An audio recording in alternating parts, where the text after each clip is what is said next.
Hi everybody. Welcome back after what, 4 weeks? Yeah. 5 weeks? I don't know. It's been a long time. Welcome back to the CSUN Performance Ensemble Presents in conversation with. My name is Fernando Martinez. I am one of the hosts. And I'm Jefferson Denham, the other host for today. And today, like we were talking about earlier, things are a little bit different. Um, this semester has definitely started. I don't know. It started off weird. The world is weird. It's The been weird world is for, weird. Yeah, exactly. yeah, it's been weird for a year now. And just addressing like I said earlier, addressing the elephant in the room. So for the spring semester, there will be no performance ensemble, Right. which Right. is, yeah, which is super. I don't know. It's really weird. Like I was telling you earlier that Sir had told me that it was getting canceled, and my first thought was, why? Like why is it canceled? How And long? Let me ask you a quick question. How long has a performance ensemble existed at Northridge? Do you know? that I'm aware of, I want to say 2009, and it might have been more than that because I knew the director had been Janine had been directing since at least like 2009, 2010. Okay. So at least from 2009. Okay. Yeah, so at least a decade. And unfortunately, it's like, and maybe this works a little bit exaggerating, but it's another victim of COVID. Honestly, like Mm, this is, I don't see how this isn't COVID related, right? It's like, it's spring semester. A lot of people are graduating. Most people don't find out about performance ensemble until they're in their junior or senior year because it's a 300 or 400 level course. Even though we technically have a 100 level version of it too, so we can get freshmen in. right. Yeah, it's kind of hard to not blame COVID because it's like, everybody wants to take the classes they need to graduate, and maybe they don't realize that this class fulfills that requirement, but that it also provides a lot more than just fulfilling a requirement. Right. And yeah, it's just low numbers in classes, and it's really. Yeah, and to your point too, that when you think about performance ensemble, for anybody who's watching, you've probably experienced it. And if for some reason you're watching and you've never experienced it, this is why it's a little heartbreaking, to say the least, for Fernando and I, because we see, in my humble opinion, in the era of COVID, where we're all isolated, where we're all having to learn online, and most of the time we're just basically sequestered in wherever we're living. It seems to me this is when you need the arts to show up. We have to. I just finished my master's, and one of my projects was a paper, thank you, that's going to actually get printed in Billboard magazine, so I'm very excited about that. But it's talking about COVID, the COVID impact on the live music industry. Mhm. And so we've all seen how some musicians have tried to pivot and create some kind of performance experience online, and to varying degrees of success. But I think that no matter what, whether or not they feel as fulfilled as a live performance, obviously it's not going to feel that way, but it's something, right? And we saw, dare I say, when with the inauguration, we saw a 22-year-old poet, Oh right? The man, youngest yeah. ever, speak at the inaugural. Why is that important? It's important in my mind for a couple of reasons. One is we need the arts. There's a big, broad statement.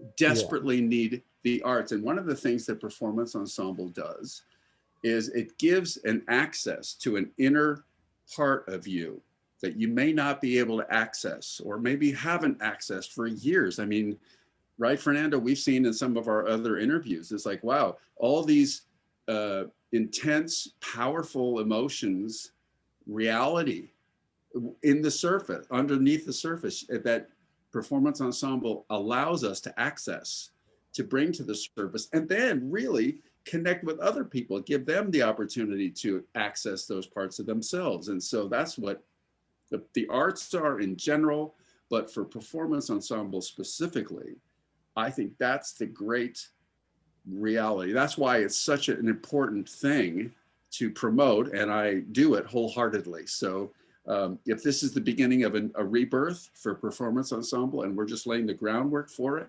huzzah, hooray. So I'm just happy to be here talking with you about it, and for anybody that's listening, to try to encourage you to definitely consider this. As you said, Fernando, sometimes we don't think about it till we're a junior or senior.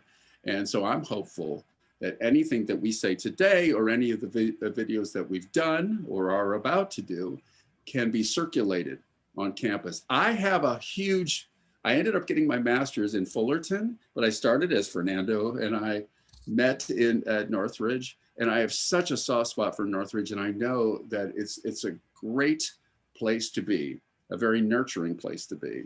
And so as we continue our discussions both today and in the future, and please reference some of the other discussions we've had, this is such an important program. And it's, sometimes it flies under the radar, but I guess we're just trying to make sure that people know about it. Yeah, and it's one of those things too where like, I feel like after hearing that it got canceled, it's not even necessarily one of those things where you need somebody to tell you, like, hey, can you push this for us? Can you push, this product, whatever, push this Right. club. It's not that, like, I think that out of the sadness that came out of knowing that it's not happening this semester, I like genuinely do believe all the things that you said, right? Like being able to hopefully spark interest in just talking about it. And then going back to what you said, like with the inauguration, I saw something interesting just in the way that, and I'm using Facebook for example, just because a lot of, um, I have a lot more friends that are sort of connected to performance or to Northridge or whatever. A lot more people that are deep into their professional careers, and they were talking about the poet. What's her name? Amanda Gorman, right? I believe. Yes, Amanda Gorman. Yeah, and how one of the biggest, like, if not the biggest talking point aside from Bernie Sanders, his mittens, Meme, the mittens, yeah. yeah, was Amanda Gorman. Was her prose, was her performance, her delivery, the fact that she's this young poet, and people were like, wow, like people started getting into poetry, like, and it's one of those things that you recognize, like, oh, we've been home for almost a year now, and here is something that we didn't realize we needed. And it's crazy because it's just, I have a lot of thoughts, because then I start thinking about what's essential. In a lot of conversations are dealing with, oh well, the arts aren't essential, so that's fine, whatever. But we don't realize everything that we do that like sort of keeps us sane, that keeps us entertained, that makes us happy, um, is the arts. It can be a podcast, it can be a book, it can be a movie, it can be a play, all these things. And it sort of feels like it's kind of going away. And now Performance Ensemble has for the semester. And it kind of feels like we're mourning it, but it sort of feels that way. And yeah, I think that in addition to not realizing that we have PE until our junior or senior year, I think a lot of people don't realize the power that performance has until you actually join it. And then you tell yourself, like, I wish I would have done this earlier, because you don't realize the power that it has. And so I actually wanted to ask you a question. It's like, was there ever like any point that you were in the ensemble where you may have noticed or recognized something or discovered something while you're performing that you may not have noticed before? I love that question. And I'm going to tie it into something you were speaking about just a moment ago, about recognizing what's essential. So I'm going to have a long-winded answer for you, my friend. I'll go for it. Here it is. So for anybody watching, you may or may not know me personally, but I have struggled with some mental health issues. And so if you are like me, if you've ever had that kind of a struggle, you may recognize what I'm about to say, which is a lot of times you're putting on a brave face in public and you're suffering silently, okay? And I'm just talking about myself, I guess. So, and I just got out of a great program where, it's an intensive outpatient thing.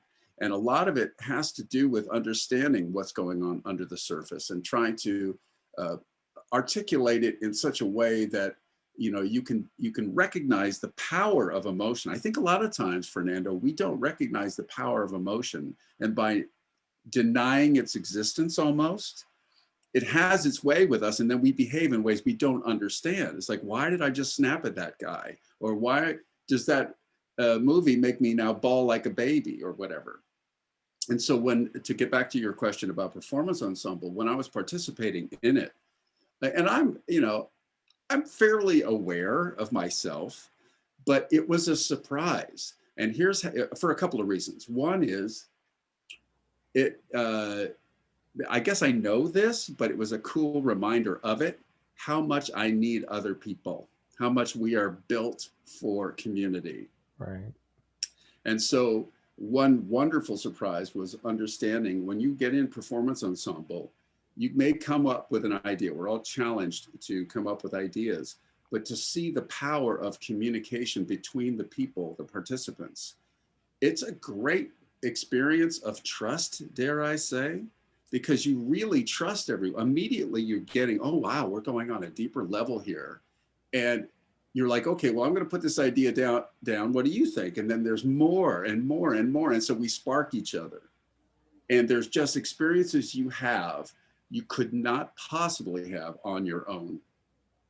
And I guess that not necessarily a surprise, but a great reminder of how we're intertwined as humanity, but performance ensemble in a microcosm, in an intense microcosm. We get that experience. And so there's one thing that I feel like I really, or maybe I've said more than one thing, but another thing that I thought was really cool too was what the audience experiences, or feeling what the audience feels about it. And I think I'll speak again for myself, but everybody in our group, I think we were doing what we were doing with the intent of connecting. It wasn't just, oh, I'm going to access some things just to kind of get it out. But it's also like, now I'm going to bring this out. And then how does this help someone else? What's the benefit of the audience for the audience? And that was a really cool experience too, because you realize, okay, I'm doing this for me. Yes, I'm going to get something out of it, but I have a higher purpose for what we're doing. And that is to connect. So we are all tight, and we want the whole audience to feel that connection to that sense of common humanity. So those were just some initial thoughts. How about you? Was there anything when you got involved with performance ensemble? I think I kind of know part of what you might say, but I'm just going to ask you. So what surprised you about performance ensemble? Yeah, I think honestly, it's just like at the top of my head, it's realizing that what I have to say has some sort of value outside of just myself. And I think that sort of relates to what you were saying. That second one is, I've whatever it is that I'm experiencing, whatever it is that I'm thinking, or anything that I'm sort of like scrutinizing out, in my world, uh, physically, architecturally, spatially, whatever it is that I'm experiencing, and I'm having all these thoughts, it's like, okay, well, these are my thoughts and I'm going to keep them to myself, or maybe I'll bring it up in a discussion in a class that people are going to forget in a couple of days, whatever, who cares? It sort of just dies off there. I didn't realize that those things were so much more than that until I was in the ensemble, when I would sort of, like you said, we were challenged to come up with an idea or with multiple ideas. And when I came up with mine, and you share it with everybody, it's not just like, oh yeah, everybody was so nice, but it sort of triggered something for people in a good way, right? Like it wasn't like a negative trigger, but like it triggered something for people. And you recognize like, okay, well, what I'm talking about is important for me, and it's going to do something for me. And it might be restorative. It might be, I don't know, it might sort of just like cleanse your mind, or it might do something for you personally, but it's going to affect other people too. Um, and yeah, and it relates so much to the audience. And I think when we did Caged Bird, I, in that performance that I had done, there was a lot of references to gangbanging when I was growing up. And there was a person in the audience that at the end of the show sort of, because we were sort of doing a talk back, right, a Q&A with the audience, and people were really like, formal. They would like raise their hand and ask the question, and this guy just sort of kind of raised his hand, but he stood up and was talking. And I don't know if you remember that, but he was just talking. He was like, oh, I didn't realize that I was a part of that, because like I guess he had been in gangs or something when he was younger, and I didn't know who he was. Mm, But it struck something in him, and I didn't realize how important that was, you right. know. And yeah, and so that's sort of something that I noticed once I was in there. Every subsequent semester, I sort of realized that there was always something different that sort of did it for me. And so that, yeah. But I do want to know what you thought I was going to say. Well, So I I'm thought you were going curious. to maybe talk about when you first got, we talked about this in an earlier episode, but I'll bring it up again. When you first got involved, you were thinking, um, help me, because if I may not remember it exactly right, but you were like, okay, I don't know if this, I know I just be quiet in the corner or whatever. And all of a sudden you got involved and you thought, oh my God, this is the most amazing thing in my entire life. Is that accurate? Yeah, yeah. I went like 2.5 weeks before joining, because I was told to check it out and I didn't want to. I wanted to, but I didn't want to. And I took me 2.5 weeks or something, like right before the deadline to add classes. And I was just like, what am I doing? Like maybe I'm better off, like, I don't know, in a frat house or something, like what am I doing here? It was the best decision that I made. Yeah. And that's why I think both you and I are so passionate about getting people to try it, because we just know that it may feel daunting or strange or something out of the realm of what you would normally try, but really what we're asking people to do is to connect to a deeper part of themselves, right? To kind of Yeah. understand who they really are, and then out of that realization, recognize how so many other people are going to relate on some kind of level.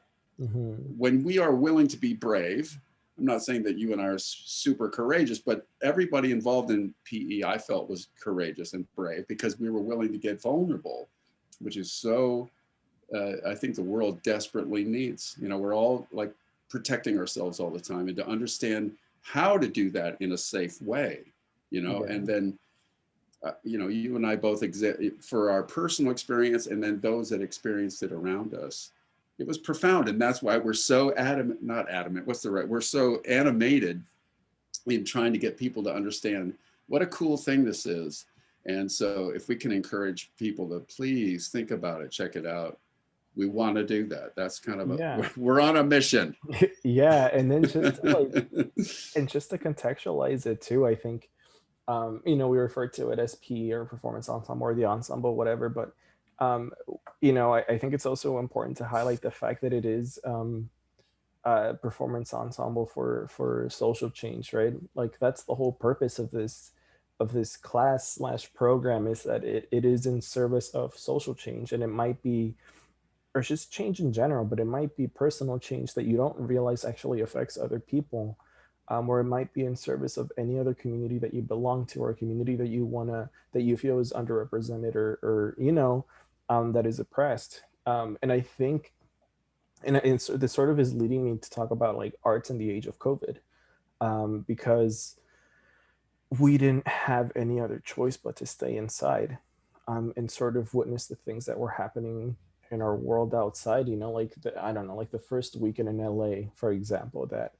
there was like the stay-at-home orders, and how environmentally it made a difference. For the first time in decades, there wasn't smog in downtown, which was insane. And then, as soon as like some places started lifting up the restrictions, people just started driving out again. And in one day, they like completely undid all the progress they made, right? And so, thinking about things like that, and then, and in this part of it, it's unfortunate, that it's just a part of 2020, but everything that happened over the summer. And I say unfortunate for the people who were senselessly killed, um, due to police violence. And it, you recognize that the world, as beautiful as it is, does have some, like it just has some parts to it that are very unfortunate, that are very sad, that are heartbreaking, that need to be talked about, that need to be fought against, that need to be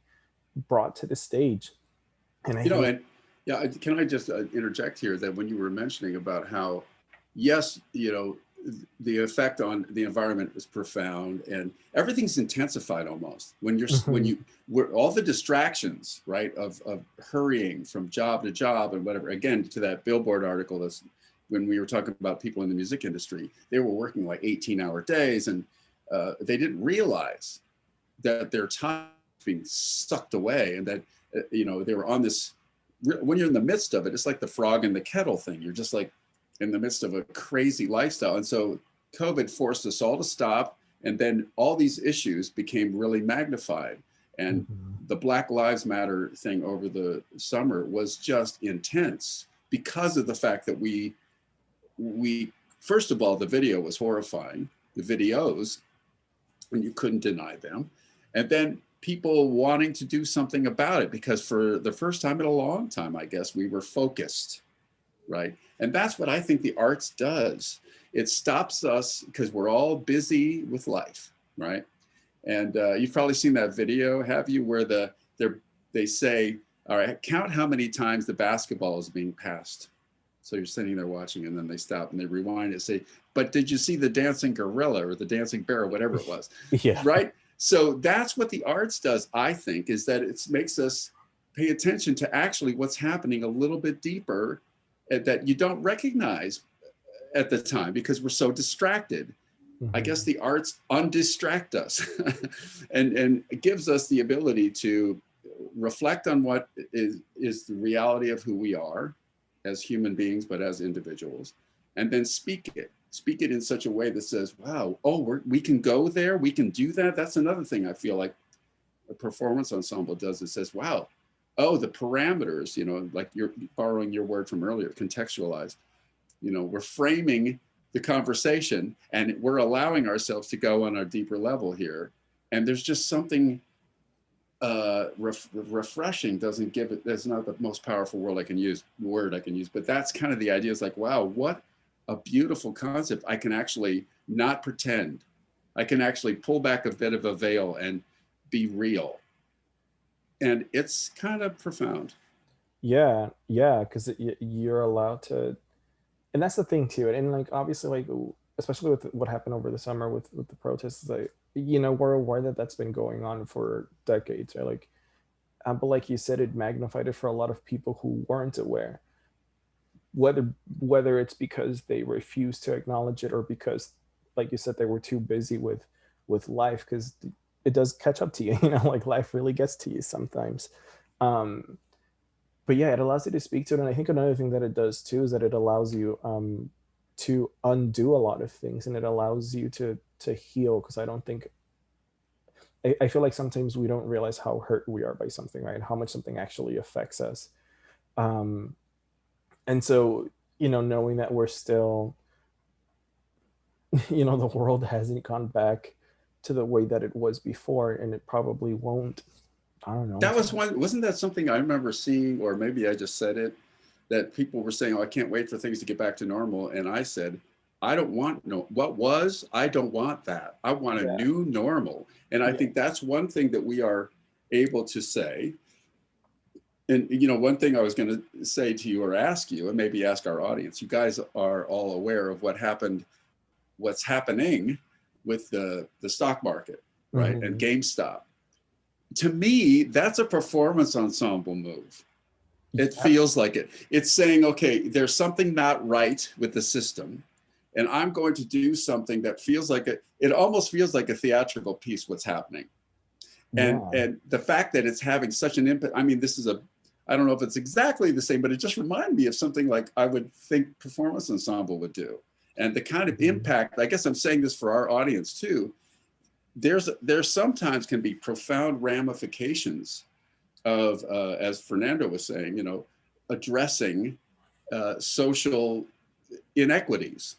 And a little performance piece can go a long way in starting a broader conversation that actually makes a difference. I think sometimes we feel like, oh, the problem is too big, and what good am I? I'm just yelling into the wind. But we don't realize that if you plant something like that and it has truth to it and it feels real, that I think goes a long way. Human beings react to real and truth.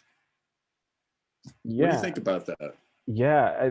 It's actually one of those things too where you look at something and you think, okay, well, so what, right? So what that whatever's happening with GameStop is happening with GameStop. But then you start to pick at it and you understand that, oh, it's that, the people, the working class finally get to participate in a space that has been restricted for so long because only big players with money get to play in. And suddenly it becomes an issue, whereas before it wasn't, right? And so then you start talking, like you said, about socioeconomic inequities. You start talking about, class difference, and you start to recognize how much that actually matters. And so just doing something as small as that, because I feel like, because some things that are happening too, we don't understand completely. I know a lot of people don't understand what's happening with the whole situation with Reddit and the Robinhood app and GameStop, and you know, but then you start to, once you pick at it, and that's one of the things that performance does too, is that whoever takes that and sort of translates that into text on stage is able to explain it better through performance to somebody who may not understand it. And then that issue now becomes an issue that this person in the audience is concerned with. And then they start a conversation and they start a conversation. Maybe it may not change, uh, it may not undo all the problems in the world after one semester, right? But if it makes somebody think about something, then job done. Like that's Yeah, what it is. I did right. With the podcast where I'm a host, we just interviewed a New York Times columnist, Nicholas Kristof. He's awesome, big deal, Pulitzer Prize winner. And he was relaying a story about how, he'd be coming back from looking at these atrocities and reporting about them in Darfur and wherever. He comes back to New York, and all of New York is up in arms about these two hawks. This was in the news like a decade or maybe 15 years ago, who were like, they had built a nest in this swanky New York apartment building. And so they didn't like the fact that they were there, they would poop or whatever. And so somehow or other, they put some grating up and displaced them. All of New York was freaked out about these two hawks, right? And Nicholas Kristof is going, and I can't get anybody to care about Darfur where mass genocide is going on. So he started doing a lot of research about how do you get people to pay attention and care? And it's through the arts. It's one thing to be uh, deluged with information. And I think most data, most studies show that that's not going to that won't move the needle. People will just go shrug. But if you can tell a story, if you can make it personal, then people feel there's an empathy thing that kicks in and we feel what's happening. And that's, again, I think, a testament to performance ensemble. We take big issues and we personalize them and we tell a personal story. And that's what grabs our imagination and grabs our heartstrings. And that's where real change happens. Yeah, yeah, absolutely. That was so wonderfully said. And that's the thing too. I think that from our last show, which was like what, first week of December, last week of November, till now, or until the fall probably when we do have PE again, so much is going to happen. There are going to be so many things that will or could affect people that need to be talked about, or maybe people are going to be experiencing things, um, in their unique way, in their own unique way that need to be told. And yeah, I don't know, man. It's weird. It's weird that it's canceled. But like we were saying, hopefully, it's just by recognizing what the arts have been doing for people through COVID, the sort of work that performance ensemble is able to produce and what it's able to do for you on a personal level, will truly inspire people to at least, I don't know, ask questions about it. Maybe send Mm. an email out to our director Jade. Maybe look up some performances that we have on this channel, because we do have a couple on here. Especially now that everything's online, we do have online shows here as well, and it's incredible the things that we're able to accomplish together and what it's able to do for you on a personal level. So hopefully that'll push people to do that. Um, but yeah, I was just gonna ask you is like maybe sort of the last question or two here is why should people join? That's a great question. I love that question because I think a lot of people are asking that themselves. My life is busy.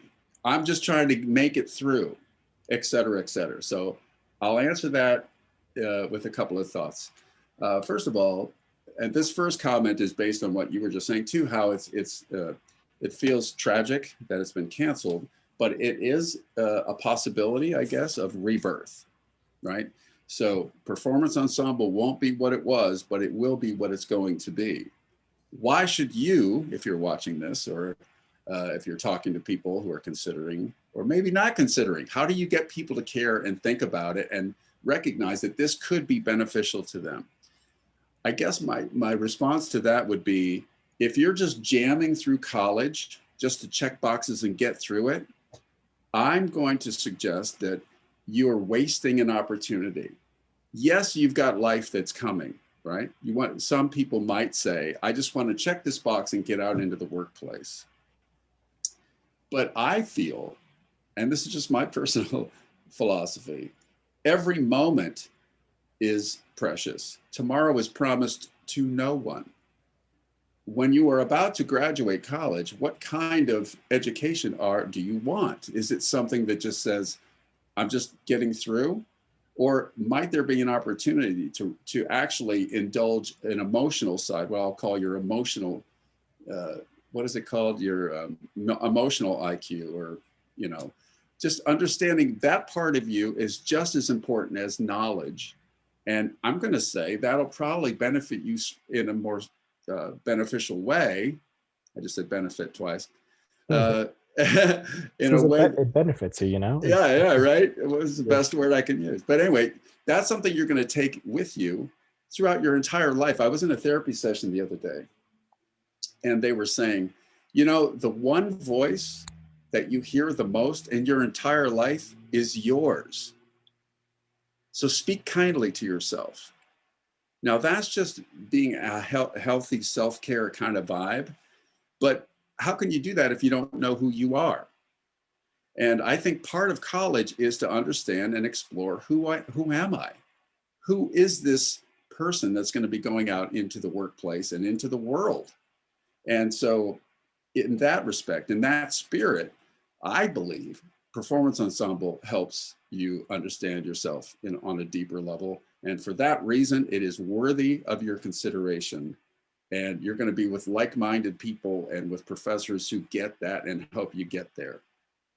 Absolutely, yeah. And you may not know this, but I feel like you might need performance ensemble more than performance ensemble needs you. And I think that that's, it that's what it is. So yeah, it's definitely consider it, definitely look into it, ask questions, be curious, be weird. There is a tremendous and wonderful and supportive space waiting for a lot of people. And so hopefully this semester, the more people we have on the show and the more conversations that we have with one another and conversations that we have with Sam, we can get more people to check us out. Um, but And with one of the things I'm going to just say for our viewers is that we are going to be highlighting some performances. And we're going to be talking about people who have, so don't just take our word for it, I guess is what I'm saying. You're going to hear from people in the coming weeks about, from all walks of life who have tried this out. And just hear, let's listen to their story. And you'll get to also see what they've put together as part of the ensemble and their performance pieces. And I think that's going to be really exciting. Absolutely. And I think with that being said, thank you for joining us, whoever is watching this. My name is Fernando. I'm one of your hosts. Yes, and I'm Jefferson Denham, one of your hosts as well. All right, and I think this is going to be the part where we synchronously wave our hands goodbye. Bye.